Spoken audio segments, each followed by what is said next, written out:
નમસ્કાર મિત્રો, આપણી યુટ્યુબ ચેનલ બ્રાઇટ ફ્યુચર એકેડમીમાં આપ સર્વેનું હાર્દિક સ્વાગત છે.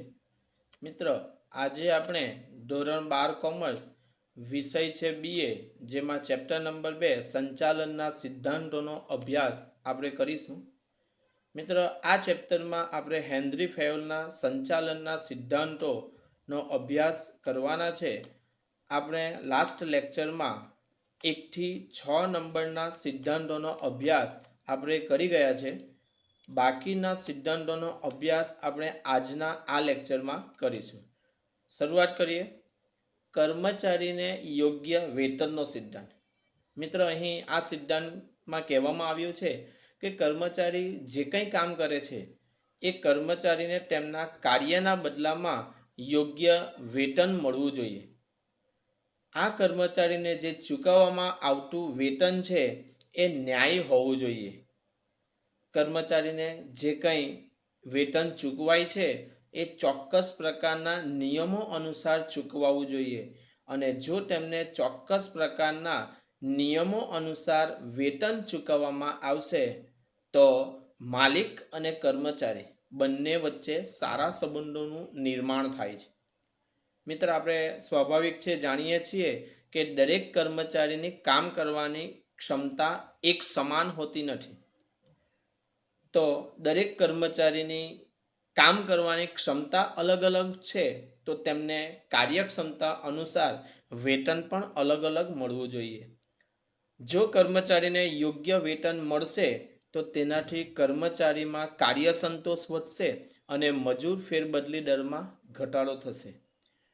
આ સિદ્ધાંત મુજબ એવું કહી શકાય કે એકમમાં કુશળ કર્મચારીઓ માટે બોનસ, નફાભાગ જેવી પ્રોત્સાહક યોજનાઓ પણ અમલમાં મૂકવી જોઈએ. ત્યાર પછીનો આપણે સિદ્ધાંત જોઈએ છે મિત્ર, કેન્દ્રીકરણનો સિદ્ધાંત. વ્યવસ્થા તંત્રનું જે માળખું છે એને સફળ બનાવવું હોય, એ સફળ બનાવવા માટે એકમમાં સત્તાનું કેન્દ્રીકરણ અને વિકેન્દ્રીકરણ કેટલા અંશે કરવું તે જરૂરી છે. મિત્ર, આપણે અહીં જોવું રહ્યું કે વ્યવસ્થા તંત્રમાં જેટલે અંશે સત્તાની સોંપણી કરવામાં આવી નથી, એટલે કે કોઈ એક જ જગ્યાએ સત્તા કેન્દ્રિત થયેલી હોય તેને સત્તાનું કેન્દ્રીકરણ કહેવામાં આવે, અને વ્યવસ્થા તંત્રમાં જેટલે અંશે સત્તાની વહેંચણી વહેંચી દીધેલી છે તો આને સત્તાનું વિકેન્દ્રીકરણ કહેવામાં આવે. મિત્ર, કર્મચારીમાં આવડત, એનો અનુભવનો શ્રેષ્ઠ ઉપયોગ કરવો થાય તે માટે કેન્દ્રીકરણનો સિદ્ધાંત અપનાવવો ખૂબ જ જરૂરી છે. મિત્ર, કેન્દ્રીકરણ અને વિકેન્દ્રીકરણ કયા પ્રકારના ધંધાકીય એકમ માટે અનુકૂળ હોય? તો જ્યારે એકમનું કદ વિશાળ હોય, જ્યાં વિશાળ કદ હોય એટલે કે એકમની અંદર કાર્ય પણ વધારે પ્રમાણમાં કરવાના હોય, ત્યાં સત્તાનું વિકેન્દ્રીકરણ જરૂરી બને છે. ત્યાં સત્તાનું કેન્દ્રીકરણ અનુકૂળ થતું નથી.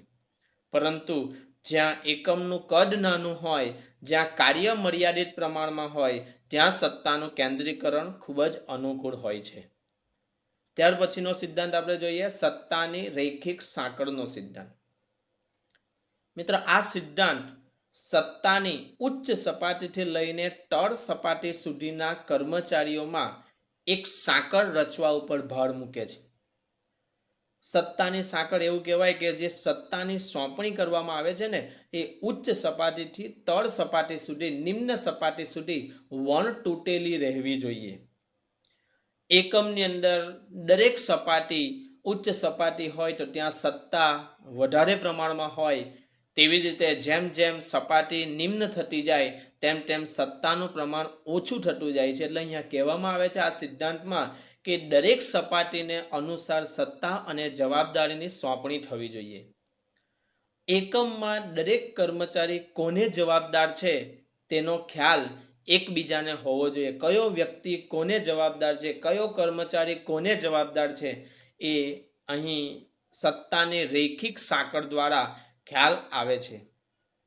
અહીં સત્તા જોઈએ તો ઉચ્ચ સપાટીથી નીચેની તરફ જાય છે અને નીચેની સપાટીથી ઉચ્ચ સપાટી તરફ માહિતી પ્રેષણ આપણને થતું જોવા મળે છે. ત્યાર પછીનો આપણે સિદ્ધાંત જોશું, વ્યવસ્થાનો સિદ્ધાંત. મિત્ર, આ સિદ્ધાંત મુખ્યત્વે બે બાબત ઉપર ભાર મૂકે છે. એક છે માલ સામાનની વ્યવસ્થા અને બીજી છે સામાજિક વ્યવસ્થા. મિત્ર, આપણે જોઈએ કે કોઈ પણ વસ્તુ આપણે લેવા માટે જઈએ, ધારો કે આપણે કપડાં ખરીદવા માટે જઈએ છીએ કોઈ દુકાનની અંદર, ત્યાં કપડાં જોઈએ તો કપડાં એમના યોગ્ય સ્થાને, યોગ્ય જગ્યાએ અલગ અલગ વ્યવસ્થા ગોઠવણી કરવામાં આવેલી હોય છે. અલગ અલગ પ્રકારના કપડાં, શર્ટ છે, પેન્ટ છે, ટી શર્ટ છે, એને અલગ અલગ જગ્યા ઉપર એને મૂકવામાં આવેલા હોય છે. તો આ સિદ્ધાંત એ મુજબ જ કહે છે કે માલ સામાનની દરેક વસ્તુ જો તેના યોગ્ય સ્થાને હોવી જોઈએ, જો એ માલ સામાનની દરેક વસ્તુ પણ એમના યોગ્ય સ્થાને હોવી જોઈએ, તેવી જ રીતે એકમમાં કામ કરતો કર્મચારીને પણ એની લાયકાત, એનામાં રહેલી આવડત, એનામાં રહેલો અનુભવને આધારે એને પણ યોગ્ય કાર્ય માટે જ મૂકવો જોઈએ. કોઈ ચોક્કસ સ્થાન માટે યોગ્ય કર્મચારીની ભરતી થવી જોઈએ, એવી વ્યવસ્થા પણ આ સિદ્ધાંત મુજબ કરવામાં આવી છે. મિત્ર, ત્યાર પછી આપણે સિદ્ધાંત જોઈશું, સમાનતાનો સિદ્ધાંત. અહીં આપણે કહી શકીએ કે કર્મચારી એ સંચાલન વ્યવસ્થાનો એક ભાગ છે. કર્મચારી એ એક જીવંત વ્યક્તિ છે અને જ્યારે કોઈ જીવંત વ્યક્તિ જે લાગણી સભર છે, એમની સાથે કામ લેવા માટે, એમની પાસેથી કામ લેવા માટે આપણે વ્યવહારુ અભિગમ અપનાવવો પડે છે. જે તે કર્મચારી પાસેથી કામ લેતી વખતે દરેક કર્મચારીને એક સમાન ગણવા જોઈએ. એમની અંદર અવૈધિક રૂપે વર્તન કરીને એકમની અંદર સમાનતા સ્થાપવી જરૂરી છે. જેવી રીતે સંચાલકોએ આ બધી બાબતનું ધ્યાન રાખવાનું છે, તેવી જ રીતે કર્મચારીઓનું વર્તન પણ સંચાલક એકમ પ્રત્યેનું વફાદાર ભરેલું હોવું જોઈએ. એમણે પણ એકમની અંદર વફાદાર, સમાનતા અને ન્યાય પર આધારિત વર્તન એમનું પણ હોવું જોઈએ. ત્યાર પછીનો સિદ્ધાંત આપણે જોશું, સ્થિર કર્મચારી ગણનો સિદ્ધાંત. વિદ્યાર્થી મિત્રો, કાયમી અને સ્થિર કર્મચારી ગણ જે લાંબા સમય સુધી એકમની અંદર કામ કરતા હોય, આવા કર્મચારી ગણ એ ધંધાકીય એકમની મૂડી ગણાય છે. કોઈ એક એકમમાં લાંબો સમય સુધી તમે નોકરી કરો, ત્યાં તમે કામ કરો અને ત્યાં લાંબા સમય સુધી ટકી રહેવાથી કર્મચારીઓનો વિકાસ થાય છે, સાથે સાથે એકમનો પણ વિકાસ થાય છે. સ્થિર કર્મચારી જે કંઈ હોય, કાયમી કર્મચારી હોય, એ લોકો એકમની ધ્યેય સિદ્ધિમાં ખૂબ જ મહત્વનો ફાળો એમનો હોય છે. જો કર્મચારી લાંબા સમય સુધી એકમની અંદર ટકી રહે તો મજૂર ફેરબદલી દરમાં પણ ઘટાડો થાય છે, એકમની પ્રતિષ્ઠામાં પણ વધારો થાય છે.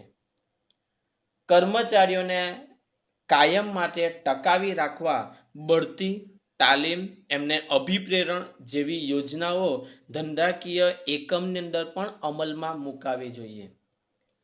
મિત્ર, ત્યાર પછીનો આપણે સિદ્ધાંત જોવાના છે, પહેલ વૃત્તિનો સિદ્ધાંત.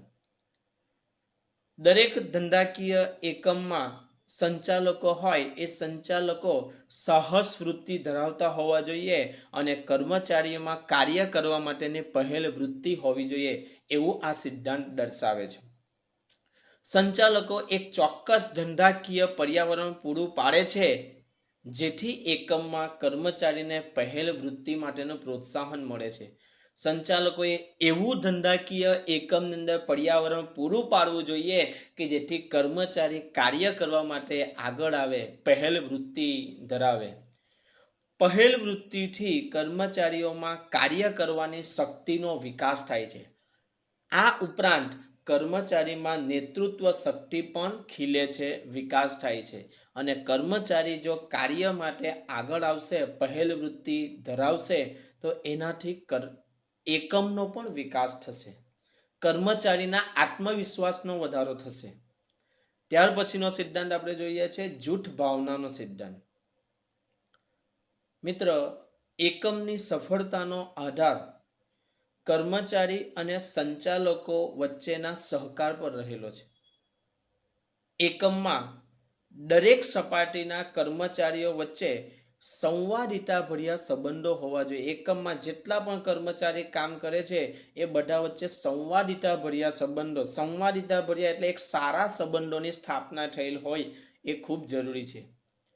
સંચાલન એક સામૂહિક પ્રવૃત્તિ છે જે સંચાલકો અને કર્મચારીઓમાં એક પ્રકારની જૂથ ભાવના સ્થાપિત કરે છે, જેને કારણે અને આ પ્રકારની જૂથ ભાવના જો એકમની અંદર સ્થાપિત થાય તો તેનાથી ધ્યેય સિદ્ધિ ખૂબ જ સરળ બને છે. મિત્રો, અહીં આપણે હેનરી ફેવલના 14 સિદ્ધાંતો એ આપણે પૂર્ણ કર્યા. મિત્રો, આપણા આ યુટ્યુબ ચેનલને લાઈક કરો, સબસ્ક્રાઈબ કરો અને વધુને વધુ શેર કરો. આપના કોઈ પ્રશ્ન હોય એ પ્રશ્ન અમને જરૂરથી લખીને જણાવો. અમે એનું સોલ્યુશન આપવાનો પ્રયત્ન કરીશું. Thank you.